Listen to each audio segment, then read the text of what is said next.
에베소서 4장입니다. 에베소서 4장 25절부터 32절까지 함께 교독하겠습니다. 그런즉 거짓을 버리고 각각 그 이웃과 더불어 참된 것을 말하라. 이는 우리가 서로 지체가 됨이라.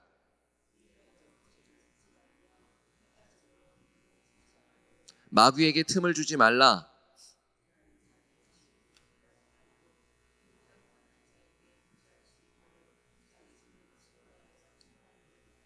무릇 더러운 말은 너희 입 밖에도 내지 말고 오직 덕을 세우는 데 소용되는 대로 선한 말을 하여 듣는 자들에게 은혜를 끼치게 하라.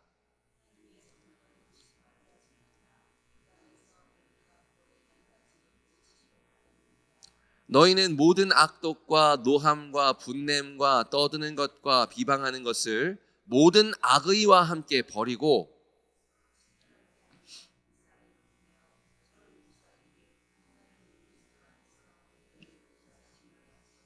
아멘. 자, 오늘 함께 읽은 본문은 이렇게 시작합니다. 그런즉. 이 접속사는요, 앞의 내용에 이어서 결론을 내리거나 혹은 이어지는 행동이나 생각의 근거를 나타내는 말이에요. 오늘 본문의 논리를 따르면 이러하니 그런 이유로 이러하자, 이런 정도가 될 것입니다. 자, 오늘 본문은 구체적인 행동 지침들을 나열하는데요. 중요한 것은 이 지침들이 무엇을 의미하냐는 거예요. 그렇다면 당연히 그런즉 앞에 어떤 내용들을 이야기했는지를 살펴볼 필요가 있겠죠. 앞에 단락에서 전개되는 논리의 결론 부분이 오늘 본문이니까요. 앞선 단락의 핵심은 제가 어제 말씀드린 바와 같이 23절입니다. 같이 한번 읽어볼까요? 4장 23절 같이 읽겠습니다. 오직 너희의 심령이 새롭게 되어. 제가 어제는 시간 관계상 좀 생략했던 부분인데요. 설명을 좀 생략했는데 저는 이 부분을 좀 다르게 해석합니다. 왜냐하면 여기서 심령이라고 되어 있잖아요. 이게 원래 두 단어거든요. 영과 이제 마음 이렇게 두 단어인데 이게 하나로 이렇게 얘기를 한 거예요. 그리고 특별히 영이라는 단어 앞에 정관사가 붙습니다. 영어로 예를 들면 이제 우리가 하나님의 자녀들이라고 얘기를 하잖아요. 그렇죠? 그럴 때 이제 영어로 뭐라고 표현하면은 Sons of God이라고 얘기합니다. 그런데 예수님을 표현할 때는 하나님의 아들 예수님을 표현할 때는 영어로 표현하면 The Son of God입니다. 정관사가 붙어요. 더가 이제 정관사잖아요. 글의 흐름에서 이전에 특정한 대상으로 영이 등장하지 않는 경우에는요, 정관사는 고유한 대상을 지칭합니다. 그러니까 23절에서 영은 그냥 스피릿이거나 아니면 스피릿 이게 아니라요, 더 스피릿이거든요. 그러니까 23절은 이런 의미가 되는 거예요. 그러나 너희의 마음이 성령으로 지속적으로 새롭게 됨으로써, 이런 뜻입니다. 그리고 이 해석이 이 에베소서 전체 논지에도 훨씬 더 자연스럽게 어울려요. 그건 이제 제가 말씀드릴 겁니다. 자, 여러분, 이 편지에서 중요한 논지가 뭔가요? 바울이 에베소 성도들을 위해서 간절히 기도하잖아요. 지혜와 계시의 영을 주셔서 하나님을 알게 하시고 너희 마음의 눈을 밝혀주셔서 하나님께서 어떠한 사랑으로 우리를 위해 무엇을 하셨는지를 알게 하시기를 기도합니다. 핵심은 지혜와 계시의 영께서 너희의 마음의 눈을 밝히시는 거예요.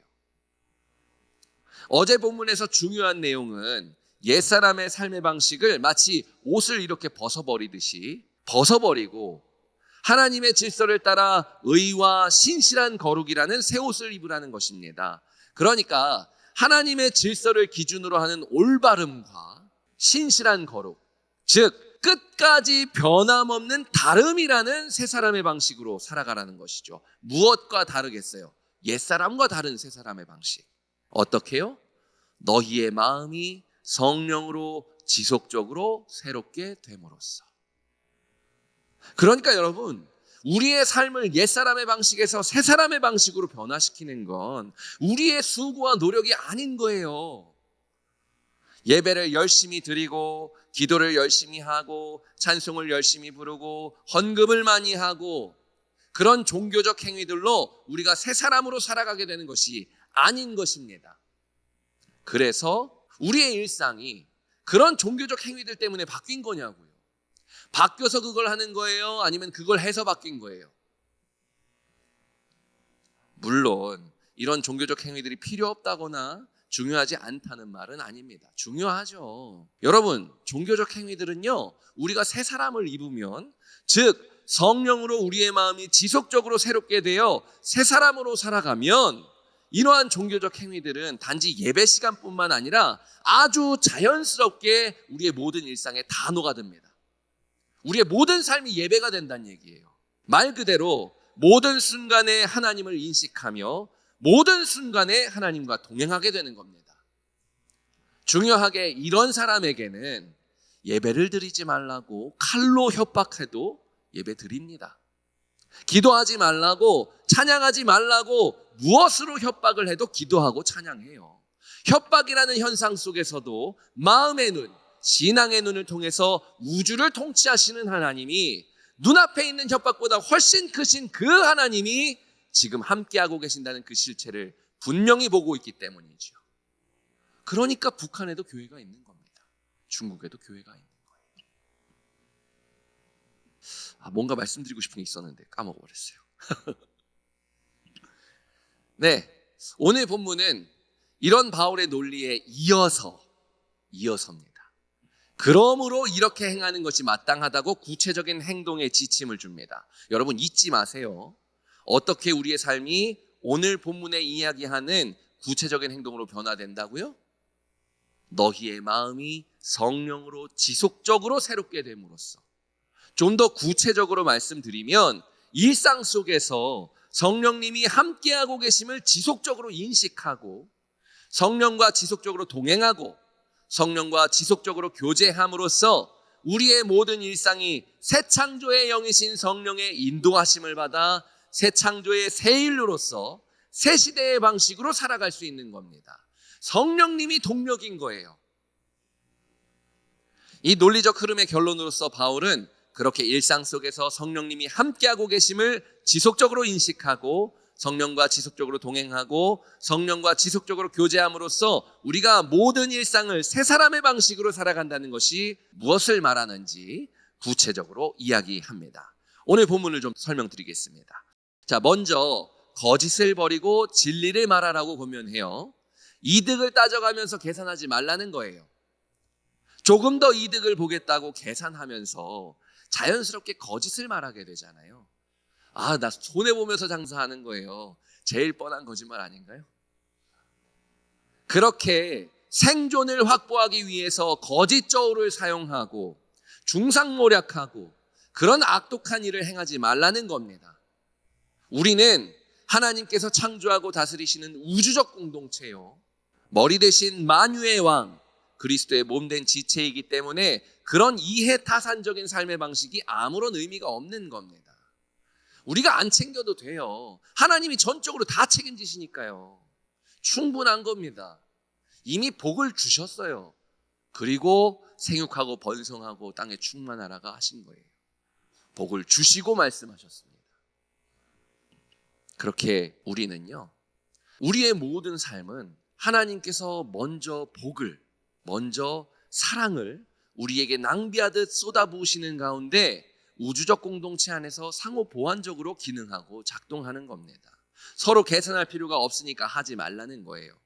자기중심적인 옛사람의 방식을 벗어버리고 타자중심적인 새사람으로 살아가라는 겁니다. 너희의 마음이 성령으로 지속적으로 새롭게 됨으로써 말입니다.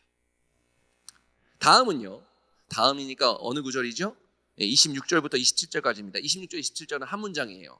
자, 다음은 분노가 생겨도 악을 행하지 말고 해가 지도록 분노가 머물지 못하게 하라고 권면합니다. 그것이 마귀가 파고들 빌미를 제공하기 때문이에요.